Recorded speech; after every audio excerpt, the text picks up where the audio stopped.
yang pada saat itu kami periksa sebagai ahli. Gini, meskipun rasio desidendi atau dasar pertimbangan hukum yang digunakan oleh hakim pra-peradilan tidak mempertimbangkan keterangan dari ahli, baik yang kami hadirkan maupun juga yang dihadirkan oleh Polda Metro Jaya, termasuk juga dari alat bukti saksi yang kami hadirkan sama sekali tidak dipertimbangkan, ya.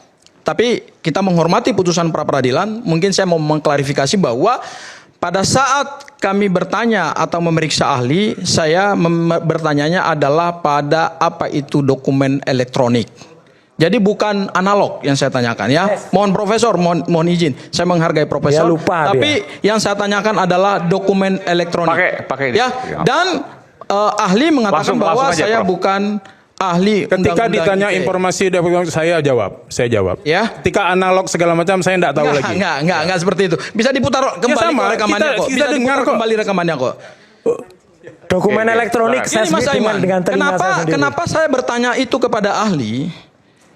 Karena sebenarnya saya ingin bertanya juga kepada ahli. Saya bertanya kepada ahli kemarin, apakah ahli adalah ahli yang diperiksa nggak di penyidikan? Ternyata enggak. Yang kedua, tapi karena tidak dijawab, sebenarnya saya mau kejar dengan satu pertanyaan baru lagi. Tapi ini bukan perdebatan persidangan lagi, ya. Hanya istilahnya kita berdialog dan berdiskusi. Yaitu apa? Apakah ahli sudah melihat 712 barang bukti dokumen yang disita oleh penyidik Polda Metro Jaya diserahkan kepada jaksa penuntut umum, karena di dalam sidang pra-peradilan jaksa membawa daftar list 712 barang bukti. Sebenarnya saya mau tanya itu ke dia. Kenapa? Karena kalau dia mengatakan, kalau Profesor, mohon maaf Pak Profesor, kalau Pak Profesor mengatakan bahwa dia memahami apa yang disebut dengan bukti surat dalam pasal 32, saya tinggal challenge ke dia. Karena dari 712 barang bukti dokumen yang disita dari Universitas Gadjah Mada, semuanya saya udah teliti satu persatu. 2 kali sidang pra-peradilan, saya lebih fokus kepada BAP Pak Jokowi, dan saya juga fokus kepada 712 barang bukti dokumen yang disita. Nggak ada hubungannya dengan pasal 32 Undang-Undang ITE. 712 barang bukti itu adalah bukti surat print out. Di mana bukti ahli mengatakan bahwa telah terpenuhi 2 alat bukti permulaan dalam Undang-Undang ITE karena harus terpenuhi bukti elektroniknya? Nggak ada bukti elektronik yang disita oleh Polda Metro Jaya. Semua dokumen itu kebanyakan adalah dokumen politiknya Pak Jokowi, dan ada beberapa dokumen dari proses akademik. Tapi karena ahli tidak menjawab bahwa dia mengatakan dia tidak memahami Undang-Undang ITE, makanya saya berhenti. Ini ada Bang Refli Harun di sini.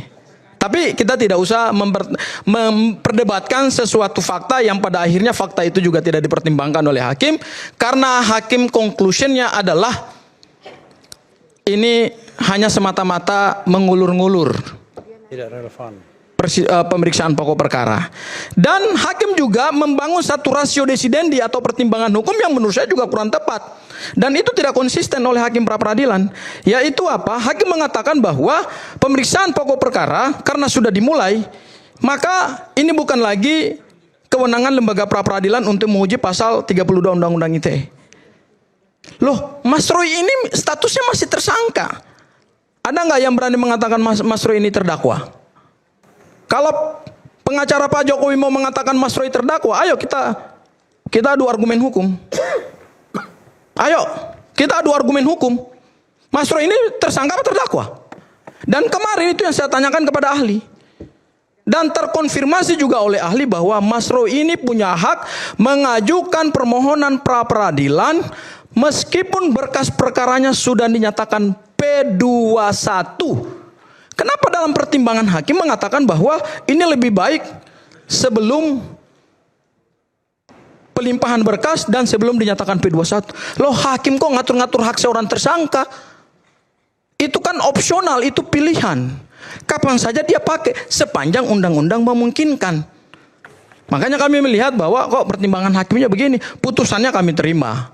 Tetapi sebagai satu dialektika ilmu pengetahuan hukum, saya kira dasar pertimbangan hakim itu banyak hal yang bisa kita perdebatkan. Ya, karena saya ingin bantah lagi apa yang tadi disampaikan oleh Prof. Firman. Hakim itu bukan membuat hukum. Kalau dikatakan hakim telah membuat hukum, wah itu salah. Hakim itu membuat putusan. Hakim tidak membuat hukum, karena hukum itu dibuat oleh pembuat undang-undang. Dan hakim boleh menemukan hukum namanya res finding. Hanya dua yang boleh dilakukan hakim di Indonesia, yaitu membuat putusan dan res finding atau menemukan hukum. Tapi hakim tidak boleh membuat hukum. Tadi saya mendengar bisik-bisik bahwa oh ini judge-made law. Come on, ini sistemnya civil law. Ini bukan common law seperti Anglo-Saxon yang diterapkan di Amerika. Di dalam sistem civil law, hakim adalah operator undang-undang. Ketika kaidahnya tidak jelas, hakim boleh menggunakan kewenangannya untuk menemukan hukum, tapi tidak boleh membuat hukum baru. Ini bukan common law. Seperti yang tadi disebut, ada judge-made law. Oh itu come on, itu belajarnya dalam sistem common law Anglo-Saxon yang berlaku di Amerika. Kita adalah civil law Eropa kontinental. Doktrinnya jelas. Hakim tidak boleh membuat hukum. Hakim hanya operator undang-undang. Dan ketika hakim diminta untuk memeriksa dan memutus suatu perkara, hukumnya masih samar-samar, hakim boleh menemukan hukum. Namanya res finding. Makasih Mas Aiman. Oke. Nah, Saya tambahkan boleh nggak? Saya mau bertanya. nanti sebenarnya. Nah, setelahnya saya. Gak apa-apa, sekalian aja deh. Saya mau bertanya dulu pada Prof. Prof, Jangan bertanya dong. halo. Saya mau bertanya. Seandainya ada orang merubah KTP elektroniknya Refli Harun. Mengubah KTP elektroniknya Bung Refli, oke. Di pasal ini hubungan 432. Iya, oke. Apakah saya punya legal standing untuk melapor? Silakan, langsung, Prof. Ya, selagi bukan delik aduan, siapapun bisa Bukan, pasal 32. Kan saya jawab, Pak. Bapak tanya, saya jawab. Ada orang Ya sudah, saya jawab. merubah Itu jawaban saya. informasi elektronik KTP-nya. Apakah punya hak untuk melaporkan gitu? Punya, Ya kan? punya. Saya, Karena itu bukan delik saya aduan. nggak kenal sama beliau.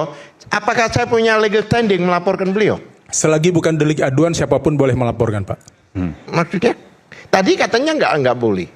Lah, kan Bapak tanya boleh melapor. Saya tidak kenal dengan beliau. Ya, Ada orang merubah KTP elektronik beliau. iya. Kan Bapak Ya kan? melapor. Terus saya yang nggak kenal ini melapor. Ah. Saya punya legal standing nggak untuk melapor? Iya, Punya. punya legal standing. Jawab punya tadi. Tanpa Karena diminta, tanpa dapat kuasa boleh dari melapor. beliau, Iya, menurut- tanpa diminta oleh beliau. Iya. Prof. Ya Erdi. sudah, kalau pemahamannya seperti itu, terima kasih. Satu lagi, Prof. Satu lagi, sebentar, Mas. Ini ada yang belum selesai. Di pasal 5 ayat 1, Prof, saya bacakan. Ya, saya hafal karena saya penyusunnya. Ya, semua dokumen dan data elektronik itu menjadi alat bukti hukum yang sah di Indonesia. Nah, tadi Mas Gafur menyebutkan dari 712 itu hanya print out. Print out itu alat bukti hukum yang sah nggak dalam Undang-Undang ITE, Prof? Jawab, Prof. Jadi gini, kalau print out itu alat bukti yang sah atau tidak? Ya alat bukti. Kenapa? Karena itu adalah proses produk yang dikeluarkan melalui proses verbal. Salah, Prof. Itu fotokopi. Mas Roy tidak bisa menyala-nyalakan. Bisa. itu Saya fotokopi. dalam naskah Bisa gitu. akademiknya, Kita dalam naskah berdiskusi, akademiknya, Mas Roy. print out Nggak itu tidak saling bisa. menyalahkan. Mas Roy tidak sependapat dengan saya, silakan. Enggak apa-apa, makanya saya mengatakan Saya tidak tidak bisa begitu. nyala-nyalakan orang, saya bisa juga menyalahkan Mas Roy. Oh silakan, tapi pendapat Salah Prof itu ini gitu lah. tidak sesuai dengan hakikat Undang-Undang Ya, ITE. silakan. Dalam Undang-Undang Selalu ITE, dianggap- supaya semua tahu, dianggap fotokopi. pendapatnya Prof ini salah. Print out dianggap Karena fotokopi. Print out dan fotokopi itu tidak bisa. Karena apa? Itu harus bisa diakses. Makanya hakim dalam peradilan yang kemarin melakukan Itu ada akses. hasil proses Sebentar, Prof. verbal. Itu ada di mana? Di klausul apa? Undang-Undang ITE di pasal 5 ayat 1 di dalam naskah akademiknya. Jadi tidak bisa hanya menggunakan print out dan fotokopi, Mas. Itu harus bisa diakses lagi. Di sidang harus bisa diakses. Diakses maksudnya misalnya kalau asli.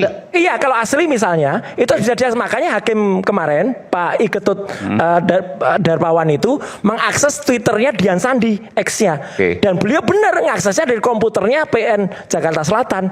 Supaya itu bisa benar. Oh, berarti beliau itu tidak hanya terima fotokopi. Jadi kalau keterangan kayak gini membedakan alat bukti elektronik dan tidak saja nggak bisa, ya repot kualitas ahli kayak gini ini. Udah. Silakan Mas, silakan Saya sampaikan pasalnya ya. silakan. Karena setiap orang kan berhak menilai orang lain. Saya Silakan. sampaikan Ya pasal. udah, tapi kalau penilaian. salah ya jangan. Betul, betul. lah. Ya, saya punya penilaian juga tentang Mas Oke. Roy. Ya kan, nggak tapi saya apa-apa, tidak perlu memalukan, menyebutkan, kan. memalukan pemahaman Prof Ya, terhadap Mas Roy pun undang-undang ITE, memalukan malam ini, Sebentar. motong-motong Iya. orang terus. Iya, memalukan Prof. Ini Prof yang Sama-sama memalukan. kita kalau gitu.